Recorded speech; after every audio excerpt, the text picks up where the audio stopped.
കണ്ടവളന്മാരുടെ വായിലിരിക്കണ കേൾക്കേണ്ടി വരുന്ന എന്റെ ഒരു വിധി. എടാ മോനെ, ഇത് നിന്റെ മാത്രം വിധിയല്ല, മറ്റുള്ളവരെ ഇന്ന് പണം വാങ്ങി ജോലി ചെയ്യുന്ന എല്ലാവരുടെയും വിധിയാണ്.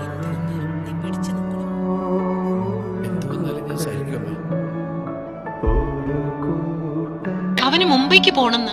എന്തിന്? എനിക്കൊരു പണി കിട്ടി. നിനക്കല്ല, നീ ജനിച്ചപ്പോ മുതൽ എനിക്കാ പണി കിട്ടിക്കൊണ്ടിരിക്കുന്നത്. അയ്യോ അതല്ല, ബോംബെയിൽ എനിക്കൊരു ജോലി കിട്ടിയെന്ന്.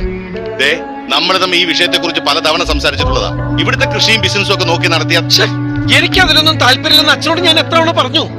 സ്വന്തമായിട്ട് അധ്വാനിച്ച് പണം ഉണ്ടാക്കണമെന്നാ എന്റെ ആഗ്രഹം. നല്ല കാര്യം. നീ ബിസിനസ്സും കൃഷിയൊക്കെ നോക്കി നടത്തിയിട്ട് നല്ലൊരു തുക ശമ്പളമായിട്ട് എഴുതിയെടുത്തു. ജോലി അല്ല ഇവന്റെ പ്രശ്നം, ഇവന് വിദേശത്ത് പോണം. അവിടെ എന്തോ സ്വർഗമാണെന്ന് അവന്റെ വിചാരം. അതിനൊരു മാർഗം മാത്രമാണ് ഈ ജോലി. എനിക്ക് ഉറപ്പുണ്ട് ഇവൻ നന്നായി വരും. എനിക്ക് പ്രതീക്ഷയില്ല. ഇവന്റെ സന്തോഷമാണ് എനിക്ക് വലുത്. ശരി, അപ്പോ ഇന്നു മുതൽ ഇവന്റെ കാര്യങ്ങൾ നീ തീരുമാനിച്ചോ. ഞാൻ ഇനി ഇവന്റെ കാര്യത്തിൽ ഇടപെടില്ല. പക്ഷെ നീ നോക്കിക്കോ, പട്ടി ചന്തയ്ക്ക് പോയതുപോലെ ഇവൻ തിരിച്ചു വരും. അപ്പൊ കരഞ്ഞോണ്ട് എന്റെ അടുത്ത് വന്നേക്കരുത്. ഇല്ലമ്മേ, അതോർത്ത് അമ്മ വിഷമിക്കണ്ട. പറഞ്ഞതേ ഉള്ളൂ, വായിലെ വാക്കിന് കരം കൊടുക്കണ്ടല്ലോ. കരം വെക്കും ഞാൻ. കുറുക്ക് വഴിയിലൂടെ വിജയിക്കാൻ ശ്രമിക്കുന്നത് കഴിവുകെട്ട ഭീരുക്കളുടെ ലക്ഷണമാണ്. അതെ, ഞാൻ കഴിവുകെട്ടവനാണ്, ഭീരുവാണ്, ചതിയനാണ്. പക്ഷെ എന്നെ അങ്ങനെ ആക്കിയത് ആരാ?